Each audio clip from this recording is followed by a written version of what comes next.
يا رب بالمصطفى بلغ مقاصدنا واغفر لنا ما مضى يا وسع الكرم. يا رب بالمصطفى بلغ مقاصدنا واغفر لنا ما مضى يا وسع الكرم. هو الحبيب الذي ترجى شفاعته لكل هول من الأخوال مرتهم. يا رب بالمصطفى بلغ مقاصدنا واغفر لنا ما مضى يا وسع الكرم. يا نفس لا تقنتي من زلة عظمت إن الكمال في غفرانك الأمم. يا رب بالمصطفى بلغ مقاصدنا واغفر لنا ما مضى يا واسع الكرم. من تذكر جيران بذي سلم مزجت دمعا جرى من مقلة بذنب. يا رب بالمصطفى بلغ مقاصدنا واغفر لنا ما مضى يا واسع الكرم.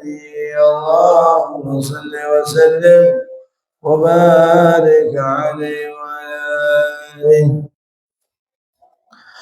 بسم الله الرحمن الرحيم. السلام عليكم ورحمة الله وبركاته. الحمد لله رب العالمين الذي بنعمته تتم الصالحات. اللهم صل وسلم على سيدنا ومولانا محمد سيد السادات وعلى آله وصحبه عدد كل ذرة ألف مرة. فقد قال الله تعالى في محكم التنزيل وهو أصدق القائلين: أعوذ بالله من الشيطان الرجيم. بسم الله الرحمن الرحيم. يا أيها الذين آمنوا اتقوا الله ولتنظر نفس ما قدمت لغد واتقوا الله إن الله خبير بما تعملون. صدق الله العظيم وصدق رسوله النبي الكريم ونحن على ذلك من الشاهدين والشاكرين والحمد لله رب العالمين. Alhamdulillah, kita bersyukur kepada Allah Subhanahu wa taala pada pagi hari ini. Allah masih berikan kita nikmat sehat wal afiat, nikmat panjang umur, sehingga kita dapat dibangunkan kembali oleh Allah Subhanahu wa taala dalam tidur kita. Alhamdulillahilladzi ahyana ba'dama amatana wa ilaihin nusyur. Segala puji bagi Allah Subhanahu wa taala yang telah menghidupkan kami setelah kami wafat, setelah kami mati. Dan juga kita bersyukur kepada Allah Subhanahu wa taala kita dapat diberikan taufik serta hidayah dan inayahnya sehingga kita mampu melangkahkan kaki kita dari rumah kita ke tempat yang mulia ini. Seraya kita memohon kepada Allah Subhanahu wa taala agar Allah berikan kita istiqamah dalam hadir di masjid, dalam hadir di majlis-majlis ilmu, dan juga kita memohon kepada Allah Subhanahu wa taala agar kita nanti diwafatkan dalam keadaan husnul khatimah. Amin ya rabbal alamin. Salawat teriring salam tak lupa kita curahkan kepada baginda Nabi besar Muhammad sallallahu alaihi wasallam beserta para sahabatnya, keluarganya, dan juga sampai kepada kita insyaallah yang kita harapkan mendapatkan syafaatul uzma nanti di yaumil qiyamah. Amin ya rabbal alamin.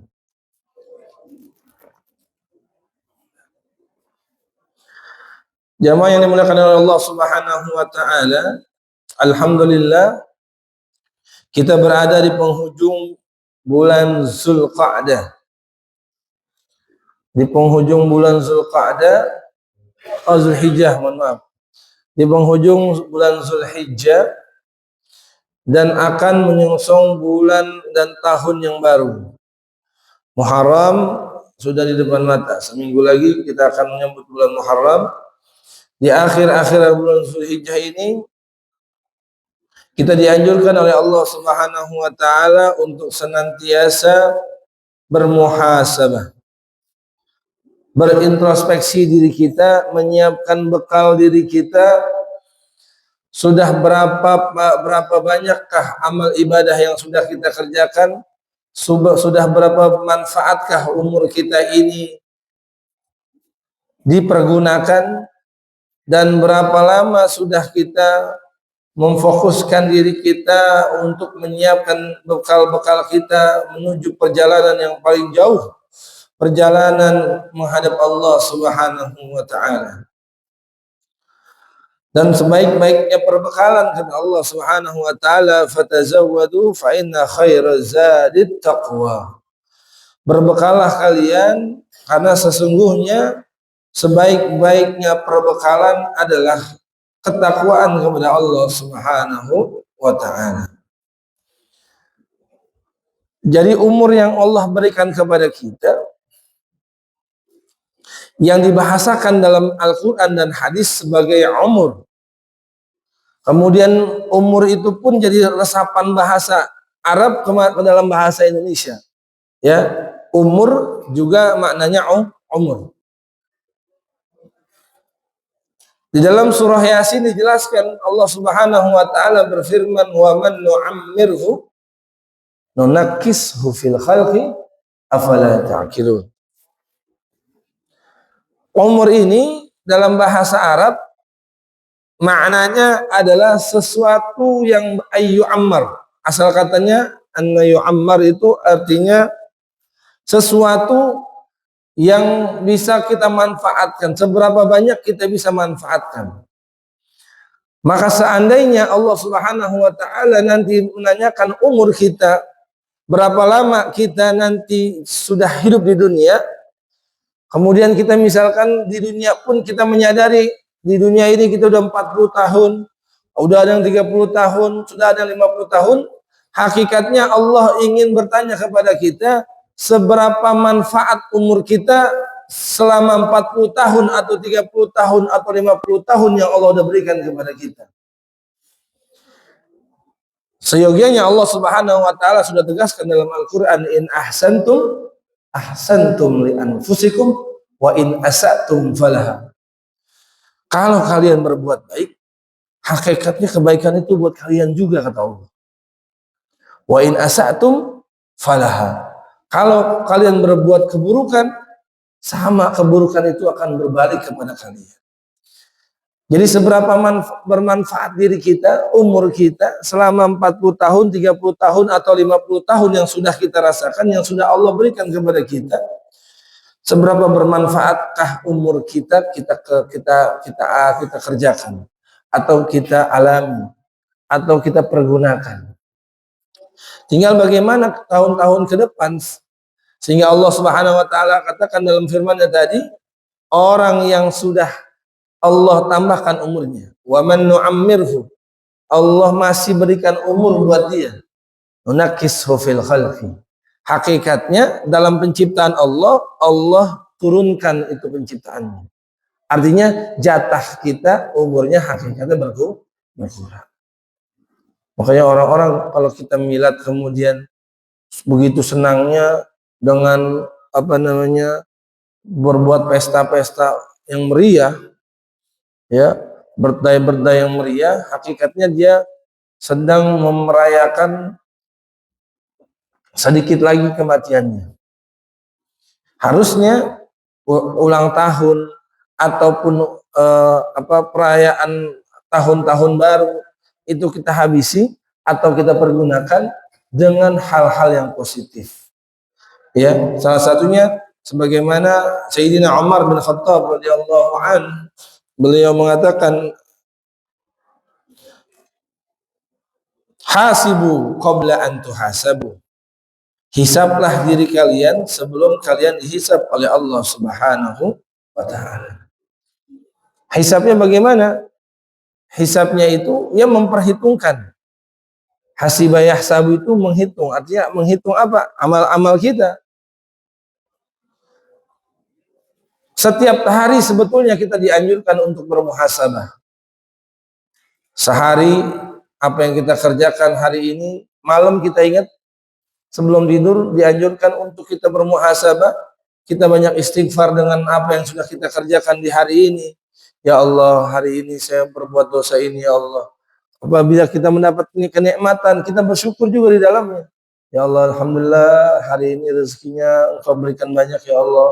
Ya Allah, hari ini Engkau berikan keberkahan ini ya Allah. Ya Allah, kami bersyukur, ya Allah, Engkau berikan kelancaran dalam usaha-usaha kami, ya Allah. Ya Allah, kami bersyukur hari ini Engkau berikan rezeki yang enggak pernah kita duga-duga, ya Allah. Itu setiap harinya, ya. Walaupun kita misalkan setahun ini udah lupa kayaknya, ya, udah lupa setahun. Tapi apa yang kita bisa ingat, yaitulah yang bisa kita bermuhasabah. Kemudian kita amalkan segala amal-amal yang memang belum pas dan juga belum sesuai dengan syariat Islam. Atau seandainya pun itu suatu kemaksiatan, kita memohon ampun kepada Allah, bertobat kepada Allah. Karena khairul khata'in at-tawabun. Ya, setiap manusia ini pasti punya salah. Nggak mungkin kita nggak punya salah. Ya, tapi wa khairul khata'in, setiap orang-orang yang bersalah itu, sebaik-baik orang yang bersalah tawabun, orang-orang yang bertaubat. Tinggal bagaimana kita memposisikan diri kita, apakah diri kita mau bertobat atau tidak. Karena orang-orang yang bermaksiat itu ada dua, Pak. Ada orang yang bermaksiat sadar dengan kemaksiatannya, tapi dia nyaman dan dengan kesombongannya tidak sama sekali takut dengan kemaksiatannya, dengan yang perbuatan dosanya.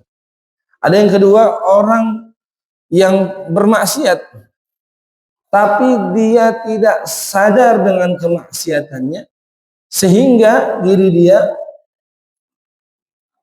terlena dengan kemaksiatan tersebut. Karena memang tidak mendapatkan taufik dan hidayahnya Allah Subhanahu wa taala, sampai terus dia kerjakan sehingga hal yang biasa dalam kemaksiatan tersebut. Karena minimnya ilmu atau minimnya pengetahuan dia.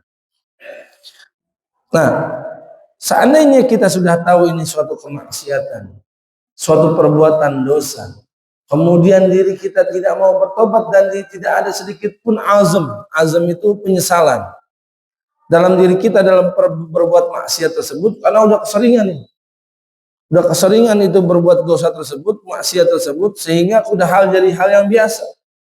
Ada orang misalkan udah keseringan meninggalin sholat zuhur, asar atau maghrib, sehingga udah biasa aja terlewat oleh dia sholat 5 waktu. Ada dulu misalkan dari kecil sholatnya emang maghrib doang, disuruhnya orang tuanya, karena yang kelihatan maghrib doang.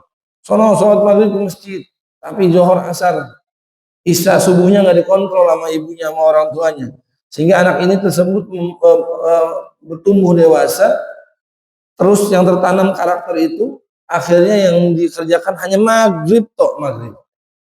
Nah, ini kesalahan kita, kesibukan kita. Harusnya tidaklah kita melalaikan anak-anak kita daripada perintah sholat. Seandainya demikian, maka kita termasuk orang-orang yang durhaka kepada anak-anak kita, karena kita lalai, tidak mengajarkan agama kepadanya, tidak mengajarkan ibadah kepadanya, tidak memerintahkan, bahkan tidak mengontrol ibadah-ibadah mereka. Maka seyogianya apapun yang sudah kita kerjakan hari ini, ya, kita bermuhasabah. Kita hitung-hitung diri kita seberapa banyak kebaikan yang sudah kita kerjakan, seberapa manfaat yang umur kita yang Allah udah kasih kepada kita, seberapa manfaatkah kita pergunakan di jalan Allah Subhanahu wa taala. Maka kemanfaatan itu kita harus cari. Dan sekecil apapun kemanfaatan itu, insya Allah Allah lihat, ya, dan Allah pandang, mendapatkan nazarnya Allah Subhanahu wa taala. ala yallah binazrah minal ainir rahimah tudawi kulla ma bi min amradin saqim. Itulah yang kita harapkan, pandangan-pandangan Allah, nazrahnya Allah. Dan itu yang kita harus tanamkan dalam diri kita. Mempersedikit kita mendengar ceramah, memperbanyak kita mendengarkan kajian. Itu juga bagian daripada introspeksi diri kita setiap harinya dan setiap tahunnya. Karena berapa banyak orang hanya dengan mendengarkan ceramah, akhirnya tidak mendapatkan esensinya di dalam kajian tersebut. Karena ceramah itu hakikatnya banyak orang ceramah itu pengen banyak kuahnya biar sedap, tapi isinya dikit, dagingnya dikit. Bahkan ada ceramah yang memang menggantung, sehingga ada kesalahpahaman. Kemarin ada di daerah saya tuh orang ceramah walimatul arus, ceramah pernikahan. Lagi banyak nih Pak pernikahan nih. Kemarin tuh hari Sabtu katanya hari kondangan sedunia, benar gak? Di sini juga sama nih. Itu semua orang kondangan, saya kondangan bisa 7 tempat kemarin. Karena katanya tanggal cantik 6/6/6/2006. Nah malamnya tuh ada walimatul urus. Saya diundang, ada walimah, kemudian ada yang ceramah. Yang ceramah ini ya dari kondang memang. Cuman dia bahas begini. Karena waktunya mungkin mepet, dia nggak memperjelas lagi. Kata dia, semua pernikahan itu diuji. Bahkan pernikahannya Nabi Muhammad SAW diuji oleh Allah Subhanahu Wa Taala. Nabi itu punya istri namanya Mariyatul Qibtiyah. Mariyatul Qibtiyah ini sebetulnya awalnya bukan istrinya Nabi, tapi budaknya Nabi, seorang budak yang diberikan oleh sahabat Nabi Muhammad SAW.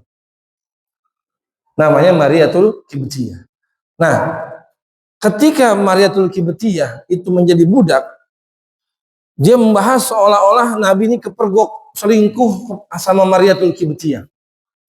Dia bahas di framingnya itu sama dia dalam ceramahnya.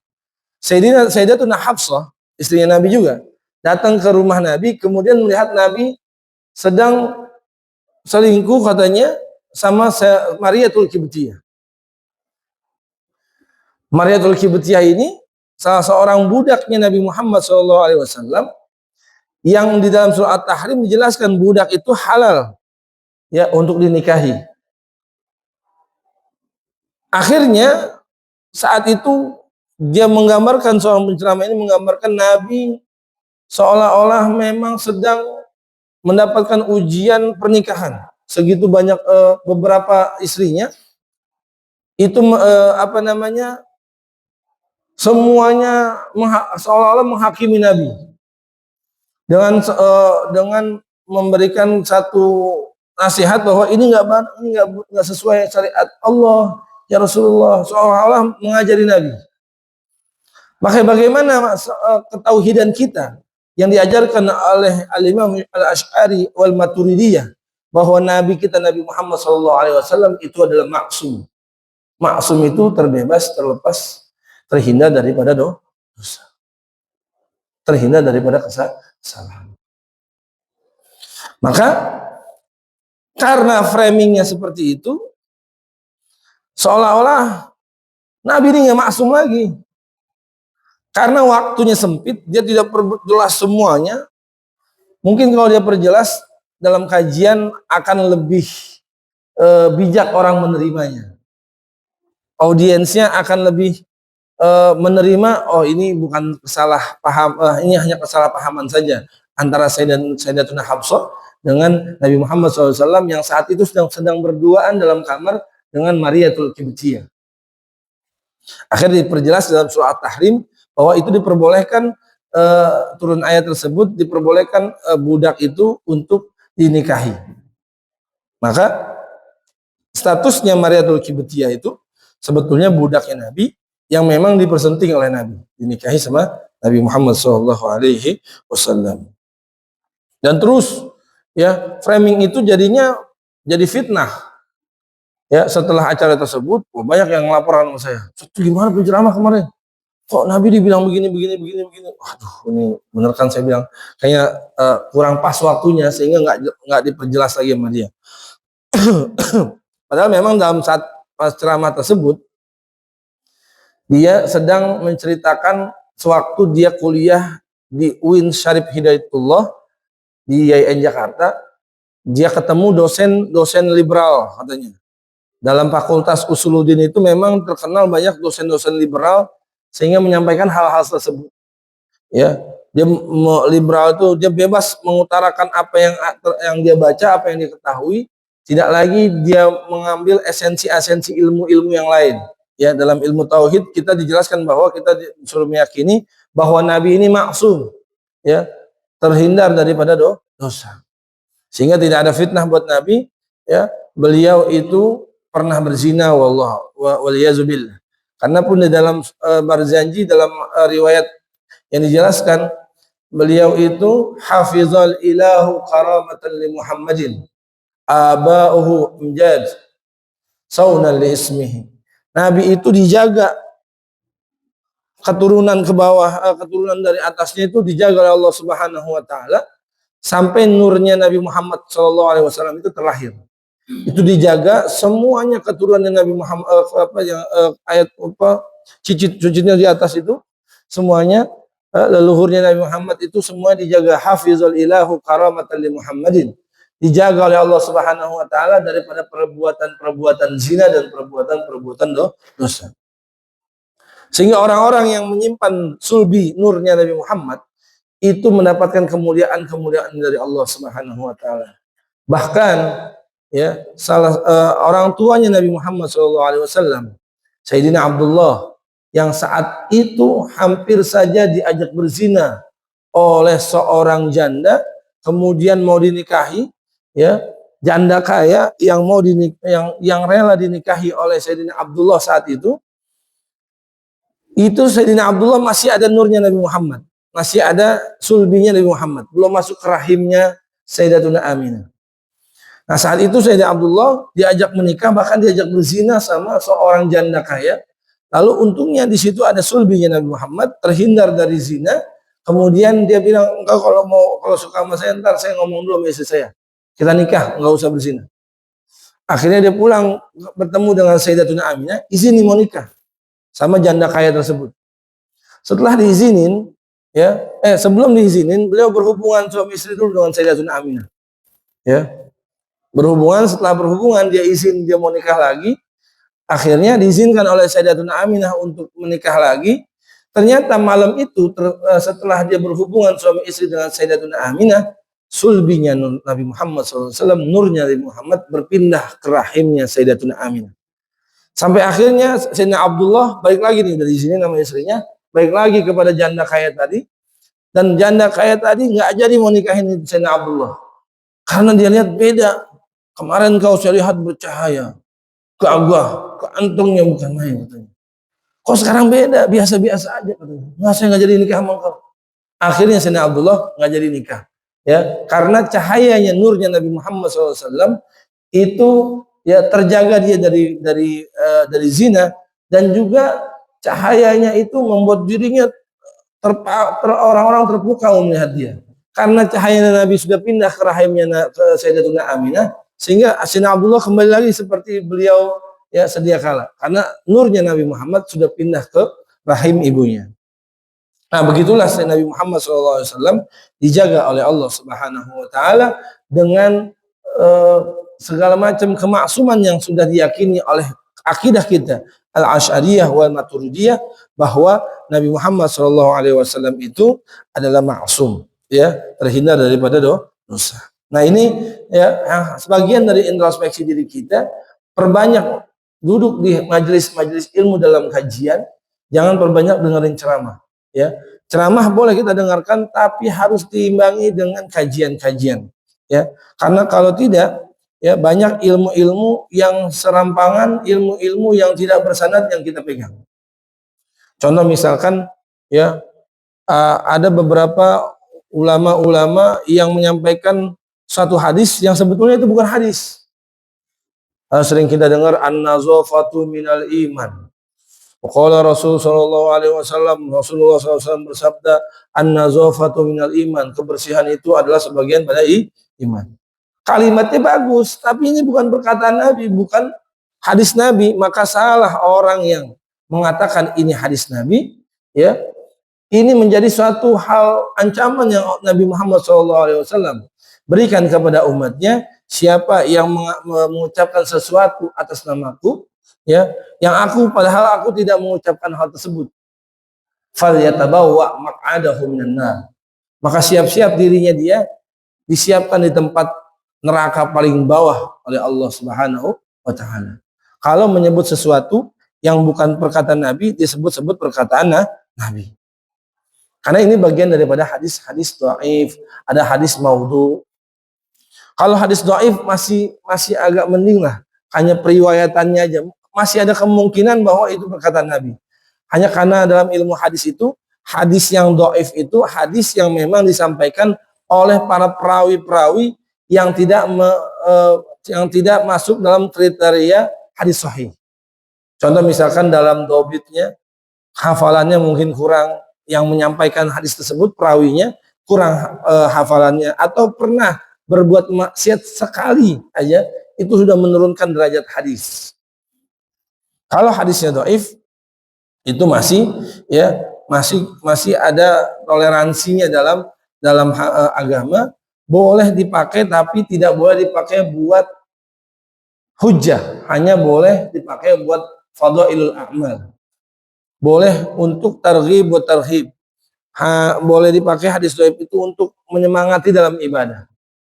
Biasanya kita temukan hadis dhaif itu di bulan-bulan Rajab, banyak hadis-hadis yang berkeliaran yang muncul hadisnya dhaif tapi diamalkan, ya. Nah, intinya adalah setiap tindak tanduk kita hari ini dan hari ke depan, Allah Subhanahu wa taala berfirman, wahai orang-orang yang beriman, ya ayyuhallazina amanu wal tanzur nafsum ma qaddamat ligad, ya, hendaklah kalian memperhatikan apa yang kalian akan kerjakan di hari-hari esok. Fa idza faraghta fansab, jangan kita mudah puas dengan apa yang sudah kita kerjakan. Udah sholat 5 waktu aja udah segitu aja udah, ya, udah cukup. Puas di situ kita bisa, belum tentu kita aman nih dalam akhirat. Bahkan, ya, para ulama mengatakan dalam penafsiran ayat Al-Quran, Allah Subhanahu wa taala mengatakan bahwa mereka orang-orang yang disempatkan dalam surganya Allah adalah orang-orang wa ulaika humul faizun, orang-orang yang beruntung.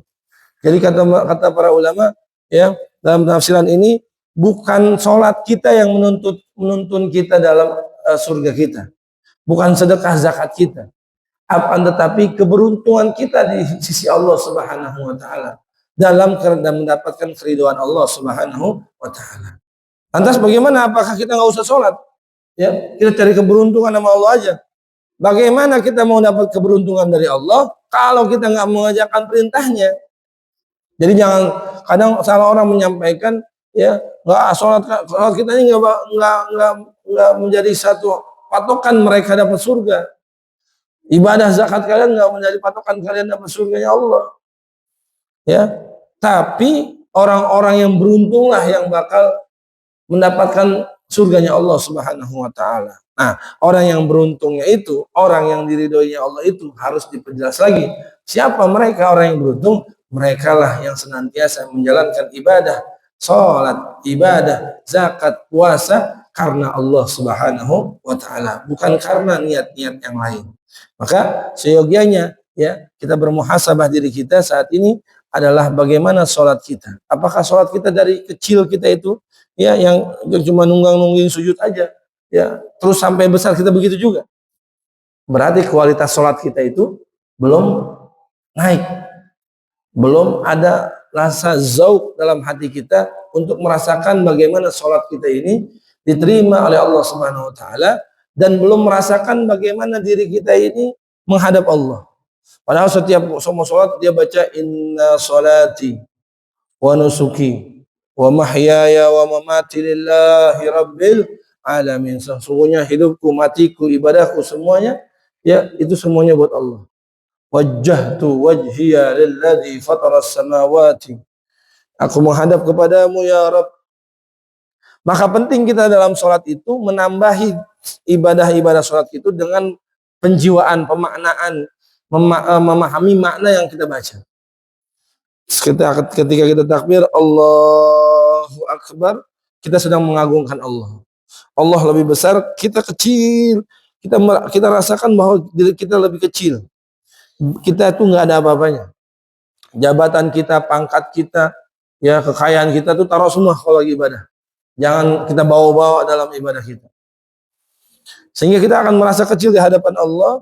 Kemudian kita mengucapkan takbiratul ihram, mengucapkan doa iftitah, Allahu Akbar kabira. Walhamdulillahi katsira. Ya Allah yang maha besar. Yang aku agungkan, yang aku besarkan. Walhamdulillahi katsira. Dan segala puji bagi Allah Subhanahu wa taala yang sebanyak-banyaknya pujian. Terus kita maknanya subhanallahi bukratan wa asila, dan maha suci Allah Subhanahu wa taala yang senantiasa suci kita sebut namanya bukratan wa asila, ya, di waktu pagi dan di waktu sore. Wajjahtu, aku menghadap kepadamu ya Rabb. Ketika ruku kita merasa bahwa diri kita adalah orang-orang yang senang tunduk kepada Allah Subhanahu wa taala. Apalagi ketika sujud, kita sujud kepada Allah Subhanahu wa taala, kita semuanya tundukkan kepala kita yang dihormati oleh orang lain, ya, kepala kita yang dihormati oleh orang lain itu tidak lebih mulia daripada pantat kita, tempatnya kotoran-kotoran kita. Sehingga Allah mau menyadarkan diri kita bahwa kita tidak ada apa-apanya. Kita sujud, kepala kita yang pengen dihormati terus nih, itu tidak sebanding sejajar dengan pantat kita, tempat kita mengeluarkan kotoran. Seolah-olah Allah pengen menghinakan kita di hadapan Allah Subhanahu wa taala, maka bagaimana kita merasa hina di depan Allah? Jadi jangan sampai orang keluar masjid masih sombong. Padahal sudah ditundukkan hatinya oleh Allah Subhanahu wa taala dalam ibadah tersebut. Terus sholat, terus ibadah, tapi terus tambahkan ilmu kita agar sholat kita ini tambah berkualitas. Sholat kita ini membekas dalam diri kita. Bahkan ada dalam satu hadis Nabi Muhammad SAW, ya, biasakan kita disuruh untuk belajar menangis. Coba Pak, introspeksi ke belakang. Kapan terakhir kita menangis? Wah, lama banget saya nangis. Lebaran. Setiap lebaran dong nangis ya. Tapi kata Allah Subhanahu wa taala, bahkan Nabi mengajarkan kalau belum bisa nangis, fal yatabaqqa. Pura-pura nangis aja dulu, gampang nih, biar gampang nangis. Gak apa-apa pura-pura nangis dulu. Tapi jangan depan orang. Lagi sholat nih, bagusnya sholat sunnah. Allahu Akbar. Saya biasanya baca ayat-ayat yang menyentuh hati saya sehingga saya bisa nangis. Ada kalimat dalam surah Al-Munafiqun, ya ayyuhalladzina amanu lima taquluna ma la taf'alun. Kalau saya dalam keadaan sholat malam, itu pasti saya ulang-ulang bacanya. Kalau kita paham maknanya, itu akan terus berasa. Wahai orang-orang yang beriman, kenapa kau bisanya ngomong doang? Terus saya ulang, ya ayyuhal, seolah-olah ayat itu adalah percakapan kita dengan Allah. Allah lagi ngomong sama kita, wahai Ramadhan nih, kenapa lu bisa ngomong doang? Kenapa lu nggak bisa ngomong? Kenapa lu bisa ngomong doang? Nggak bisa ngerjain? Tuh, wah Allah. Sedikit demi sedikit air mata itu keluar. Awalnya falyatabaqqa. Dengan hadis itu, saya belajar dari dulu bagaimana bisa menangis dalam sholat saya. Menangis dalam arti kita merasa diri kita rendah, merasa diri kita pendosa di hadapan Allah Subhanahu wa taala, takut sama Allah. Ya. Khauf war roja itu penting. Kenapa dibahas dalam hadis Riyadhus Shalihin ada bab namanya khauf, ada bab namanya babur roja. Jadi jangan takut doang, tapi harus punya harapan. Jangan punya harapan tinggi doang, tapi nggak punya ketakutan kepada Allah Subhanahu wa taala. Dua-duanya ini harus beriringan antara khauf dan roja. Takut dan juga berharap kepada Allah Subhanahu wa taala. Jadi belajarlah menangis. Maka coba introspeksi diri kita, kapan kita terakhir menangis. Setiap lebaran doang nangis lagi pelukan sama saudara. Karena emang ada masalah itu juga. Jadi bukan nangis karena ingat dosa, bukan nangis karena ingat kekuasaan Allah, kebesaran Allah, tapi nangisnya emang karena punya salah sama orang. Nah, Boleh kita menangis dengan demikian, karena seandainya kita yang tahu nih, masing-masing kita yang tahu. Jangan menjudge seseorang, ya. Si Fulan nggak pernah nangis, tanya diri kita aja, jangan orang, diri kita dulu. Kapan kita terakhir nangis? Karena orang yang hatinya keras, orang yang hatinya hitam, itu adalah tanda, kata Nabi, orang-orang yang sulit untuk menangis atas kekuasaan Allah, atas dosanya, atas kebesaran Allah. Maka falyatabaqqa tadi. Udah, nggak apa-apa, belajar menangis. Menangis bukan tanda orang lemah, bukan. Jangan malu kita menangis. Apalagi menangisnya di hadapan Allah. Jangan juga nangis tentang jadi imam, nangis bacanya. Ya, jangan juga. Kecuali memang ketika sholat sendirinya sering nangis, pas lagi ngimamin, memang ke bawah, itu nggak apa-apa. Tapi yang menilai itu kan bukan orang lain, udah kita menilai Allah aja dah. Kalau orang mau kata apa terserah dah. Ya. Kita baca ayat misalkan dari ya ayyuhalladzina amanu, wahai orang-orang yang beriman, lima taquluna ma la taf'alun. Itu biasanya pendai-pendai, orang yang sering ngomong mulu, ya. Kadang ya bukan pendai aja, kita kadang-kadang juga seperti itu. Kadang kita cuma bisa nasihatin anak kita, tapi kita nggak ngerjain. Anak kita nggak boleh main HP, kita main HP. Anak kita nggak boleh nonton ini, kita nonton. Anak kita suruh kita sholat, tapi kita nggak sholat. Anak kita suruh ngaji, babanya kagak ngaji. Anak kita suruh ta'lim, di majelis, babanya nggak ngaji. Anak kita ke masjid, babanya nggak ke masjid. Itu kabura maqtan indallahi an taqulu ma la taf'alun. Amat besar kemurkaan Allah bagi orang-orang yang cuma bisa ngomong doang, nyuruh orang, tapi dia nggak bisa ngerjain. Nah itu makanya, ya, orang alim, ulama, kiai, ustadz belum tentu dia yang paling duluan masuk surga. Karena bisa jadi kelalaian dia duluan paling depan masuk neraka. Waliyazubillah subhanahuzubillah. Dan juga teman-teman, kita semuanya jamaah, kita saling introspeksi diri kita agar kita senantiasa mendapatkan keridhaan Allah Subhanahu wa taala. Ridhonya Allah kita bisa dapatkan dalam ibadah salat kita, ibadah sedekah kita, kurban kita kemarin, ya. Kurban kita kemarin bagaimana bisa diterima oleh Allah Subhanahu wa taala? Kata Nabi, tandanya orang diterima kurbannya adalah tandanya dia lebih dekat lagi oleh Allah Subhanahu wa taala. Karena kurban itu asal katanya koruba, artinya dekat. Ditambahin alif dan nun dalam bahasa Arab, literasi bahasa Arab itu disebut dengan kalimat superlatif. Superlatif itu dalam bahasa Arab namanya sigot mubalaghah. Artinya lebih.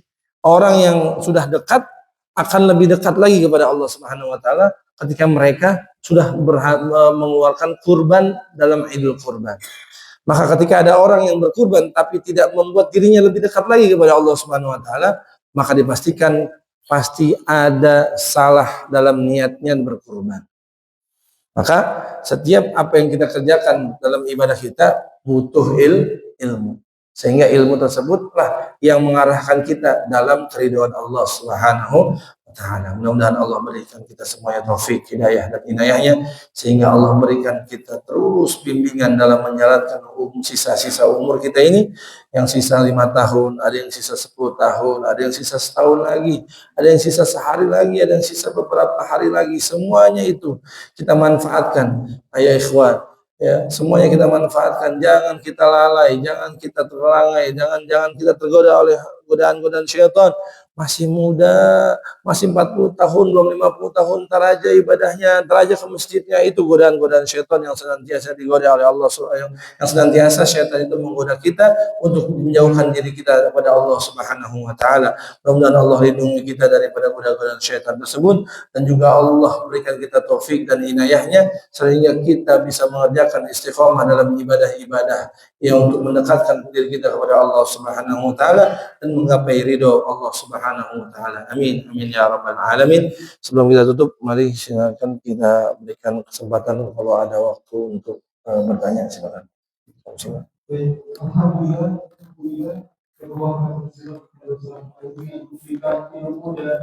Nasihat kepada Bapak Ibu menjadi semuanya. Berikutnya kita masuk Bapak Ibu untuk kita jawab. Bapak Ibu jika ada pertanyaan, dipersilakan. Oh.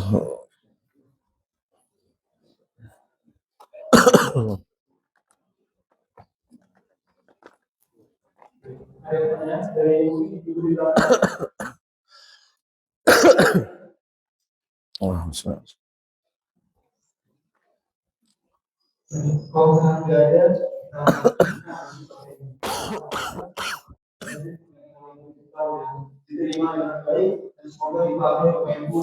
amin, amin, amin, ya Allah.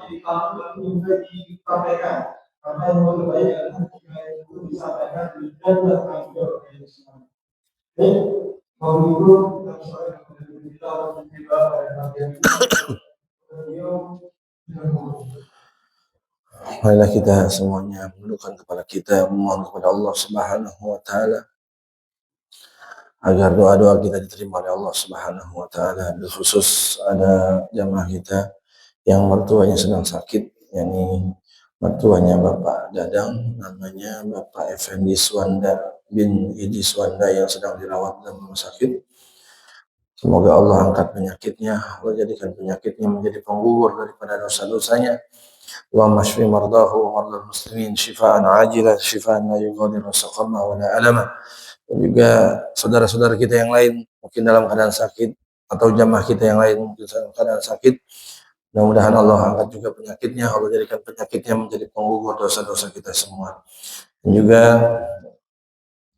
kita berdoa kepada Allah Subhanahu wa taala agar tahun depan, ya penghujung akhir tahun ini, Allah berikan ampunan kepada kita, Allah berikan kita hidayah dan inayahnya sehingga kita bisa menjalankan ibadah-ibadah yang istiqamah dalam tahun-tahun yang akan datang dan mempersiapkan perbekalan diri kita untuk menghadap Allah Subhanahu wa taala, menyiapkan perbekalan kita dalam perjalanan kehidupan kita, ya sampai kita dalam penghujung hayat kita, dicabutnya nyawa kita di hadapan Allah Subhanahu wa taala oleh malaikat-malaikatnya Allah. Ya ayyatuhan nafsul mutmainnah irji'i ila rabbiki radiyatan mardiyah fadkhuli fi ibadi wa dkhuli jannati. Mudah-mudahan Allah berikan kita semuanya husnul khatimah.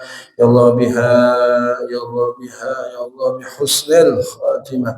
Ya Allah biha, ya Allah biha, ya Allah bihusnil khatimah. Ya Allah biha, ya Allah biha, ya Allah bihusnil khatimah. Ya Sayyidina Muhammad sallallahu alaihi wasallam, barakatuh karamul Quran wa syafatu syaratul Fatihah. Syari la ilahumul Fatihah. A'udzu billahi minasyaitonir rajim. Bismillahirrahmanirrahim. Alhamdulillahi rabbil alamin arrahmanir rahim maliki yaumiddin. Iyyaka na'budu wa iyyaka nasta'in ihdinas siratal mustaqim. Siratal ladzina an'amta 'alaihim ghairil maghdubi 'alaihim waladdallin. Amin. استغفر الله العظيم استغفر الله العظيم استغفر الله العظيم لك الحمد يا مولانا يا معبود. اللهم صل وسلم على سيدنا محمد في الاولين والاخرين وسلم ورضي الله تبارك وتعالى عن كل صحابه رسول الله اجمعين. بسم الله الرحمن الرحيم. حمدا يوافي نعمه ويكافئ مزيدا. يا ربنا لك الحمد كما ينبغي لجلالك الكريم وعظيم سلطانك. اللهم صل على سيدنا محمد وعلى ال سيدنا محمد. اللهم اغفر لنا ذنوبنا ولوالدينا كما ربيانا صغارا. اللهم اغفر أمة سيدنا محمد. اللهم اصلح أمة سيدنا محمد. اللهم اجبر أمة سيدنا محمد. اللهم استر أمة سيدنا محمد. اللهم إنا نسألك الهدى والتقى والعفاف والغنى. اللهم إني أسألك من فجات الخير. اللهم إنا نسألك من فجات الخير ونعوذ بك من فجات الشر. اللهم أنت ربي لا إله إلا أنت خلقتني ونحن عبدك ونحن على عهدك ووعدك ما استطعت. نعوذ بك من شر ما صنعت ونبوء لك بنعمتك علي ونبوء بذنبي. الله فاغفر لنا فاغفر لنا فاغفر لنا يا الله فإنه خير وإنه اغفر لي فإنه لا يغفر الذنوب إلا أنت. اللهم إنا نسألك العفو والعافية والمعافاة دائما في دين ودنيا والآخرة. اللهم ارزقنا فهم النبيين وحفظ المرسلين وإلهام الملائكة المقربين برحمتك يا أرحم الراحمين. اللهم ارزقنا رزقا حلالا طيبا مباركا واسعا ويرزقه من حيث لا يحتسب. اللهم يا غني يا مغني أغننا بلا سبب ولا تعب ولا نصب برحمتك يا أرحم الراحمين ويرزقه من حيث لا يحتسب ربنا هب لنا من أزواجنا وذريتنا قرة أعين واجعلنا للمتقين إماما رب اجعلني مقيم الصلاة ومن ذرية ربنا وتقبل دعاء ربنا آتنا في الدنيا حسنة وفي الآخرة حسنة وقنا عذاب النار وصلى الله على سيدنا محمد وعلى آله وصحبه وسلم بفضلك سبحان ربك رب العزة عما يصفون وسلام على المرسلين والحمد لله رب العالمين. السلام عليكم ورحمة الله وبركاته. وفرة المجلس سبحانك اللهم وبحمدك أشهد أن لا إله إلا أنت أستغفرك وأتوب إليك وصلى الله على سيدنا محمد وعلى آله وصحبه وسلم والحمد لله رب العالمين. السلام عليكم ورحمة الله وبركاته.